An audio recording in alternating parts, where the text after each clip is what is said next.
folks, Kayak DIY here, and today I am going to be doing a paddle tutorial. But it's a little bit different, isn't it?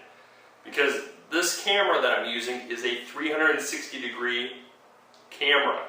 So you guys can actually look around. This is my office. It's a little bit messy in that corner, so try not to look in that corner. But follow me right now. Just try looking around in the video. You guys, if you have a smartphone, you guys can simply tilt your phone, or you can touch your phone and look around in the video.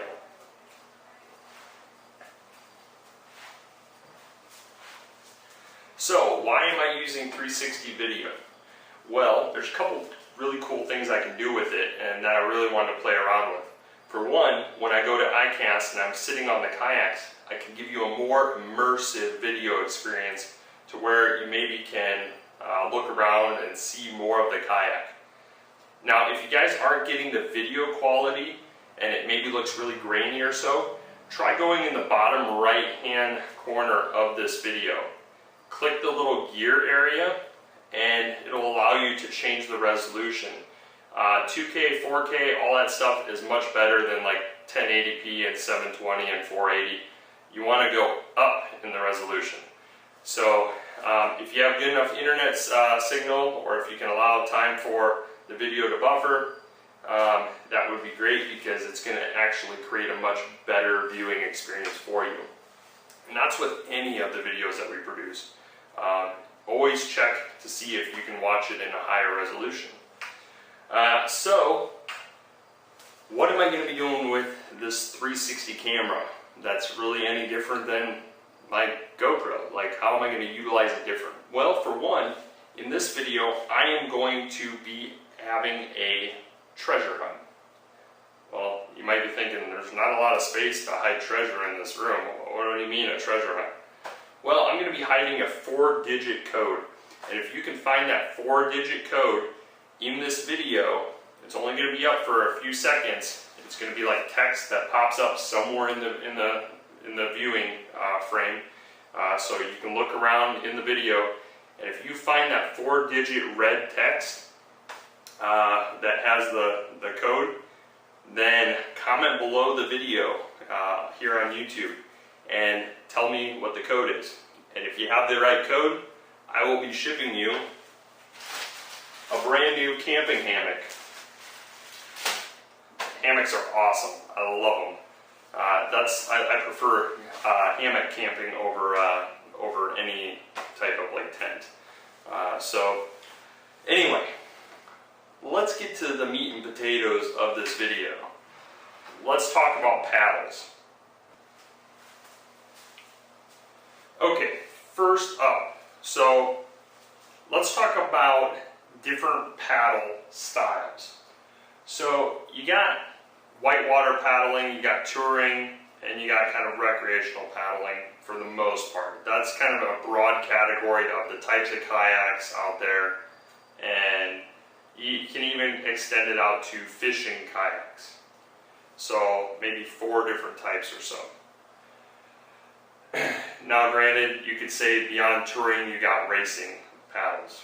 We're not going to talk about racing paddles. That's a very high specialty area. You can find some other videos on that. I don't particularly get into it a whole lot, so I'm not going to talk much on it. But when we talk about paddles, we're going to be first talking about the type of paddling. So first off, make sure that when you're paddling, you're holding the paddle correctly. You're holding the paddle with the blade in the right direction. Usually there's text on the blade, and that gives you an indication of, whether or not it's upside down. Like if you're holding it this way, the text is upside down, you can't read it, it's likely not in the right direction. That blade usually has a little bit of a curve to it. That curve is facing you, but you're going to want to hold it correctly. And when you're paddling, you're not going to be paddling like this. Someone called this T-Rex arms, and I found that kind of funny, and I thought it was fitting. You're not going to be going like this. No, your arms are going to be more extended out, and you're going to be swinging and rotating your torso. And with that kind of movement, you're getting longer paddle strokes, and you're going to have much more efficiency in terms of propulsion forward. So that's kind of a rundown on how to hold the paddle correctly and paddling correctly. You know, because a lot of people are doing this. A lot of people, you know, they're making their arms do all the work. They're not using their torso at all. They're not doing any of the twisting in full motion. And that's really how you get a good paddle stroke. And, you know, that just takes practice to learn. The other thing is, some paddles are offset to where the blades aren't in line with each other. Like if you're looking at these, the blades are flat and flat. Well, like on this paddle, you can hit the button and you can rotate it, and you can do what's called feathering, where this blade is flat and it's going into the wind, cutting into the wind, and this blade is ready to dig into the water. And then when I come back, now granted I don't have much space, so my form is a little bit off, but when I'm coming back, I need to then use my control arm and rotate the shaft of the paddle so that this is now cutting into the wind and this one has its face ready to dig into the water. So that's called feathering. Those are basically some paddling terminology and ways to basically understand how to paddle.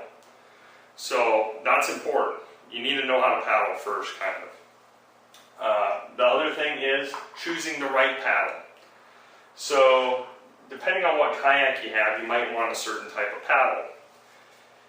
If you have a whitewater kayak, your paddle blade is going to be short and fat. And that's really because you're going to be using it in a high angle position, because you're going to have that paddle really close to the hull. If you're on a touring kayak, you're likely going to be going for long distances.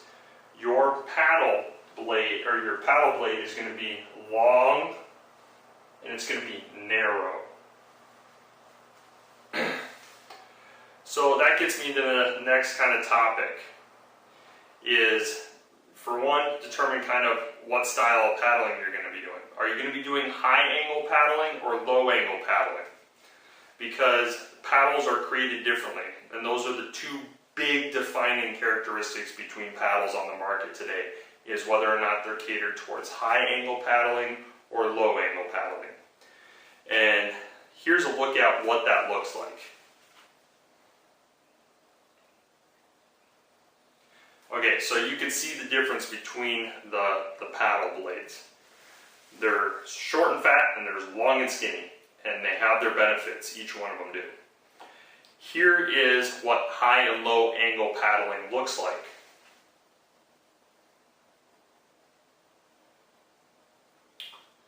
Okay, so that is kind of talking about the paddle styles.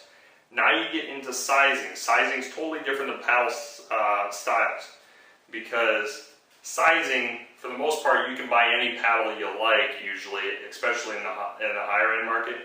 If you like a high angle paddle or a low angle paddle, let's say for example a low angle paddle like the Werner Kamano.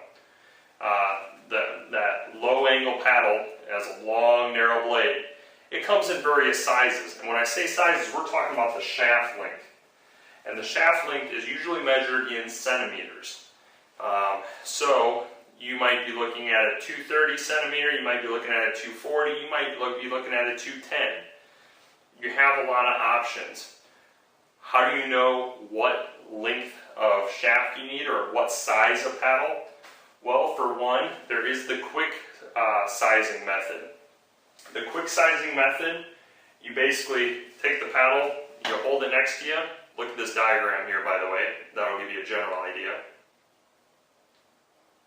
Okay, you take the paddle, put it next to you, you take your hand, stick it up, and you see how much of your hand wraps around. This paddle is too short for the quick sizing method. So with the quick sizing method, it's too short, and this paddle over here, if we try it, is a better fit for me. I'm going to put it next to me, and as you can see, my fingers just wrap around the top. And that basically indicates that with the quick sizing method, this paddle is sized appropriately to me. Now, what that doesn't take into consideration is the type of kayak that you're paddling. So, if you are sitting in a touring kayak, you're way down close to the water line. You don't need as long of a paddle to be able to get the paddle blade in the water. Now, remember, if you're using a touring style paddle or like a low angle paddle where it has a narrow blade and it's long, you're going to be having it at that angle. See if that paddle blade goes under the water. If it doesn't, you might need to adjust the length of the shaft. If you are on a touring kayak versus a fishing kayak with a high seat, a high comfortable seat, like, let's say the Bonafide kayak that is right here. The Bonafide kayak right here has a high seat. That means you're further away from the water. You need a longer shaft in order to be able to make sure the blade gets into the water. So the quick sizing guide of wrapping your hand around is more or less just a general reference. It's not necessarily going to get you the best paddle size for your particular kayak. It's more or less just a generalization of what paddle fits you. And it's more or less for kayak seats where you're sitting close to the water line. Now, and it's for kind of your average width kayak too. So it's not necessarily for the really wide kayaks like the fishing kayaks, or for the really narrow kayaks like the touring kayaks. I'd say it's more catered towards your average kayak. And what that is, I don't think anyone necessarily knows, but you're not necessarily going to have a bad experience if you go with a paddle that is based on the quick sizing method. If you're going to end up with a Bonafide kayak, I'm just using that as an example because it has a really tall seat, do take into consideration where you're going to be sitting most of the time. If you're going to be sitting in that elevated seating position, use the quick sizing method. Okay, this is a 230 centimeter paddle, but because I'm sitting up on a higher seat, I might want to jump up another 5 to 10 centimeters to make sure that my blade of my paddle reaches the water.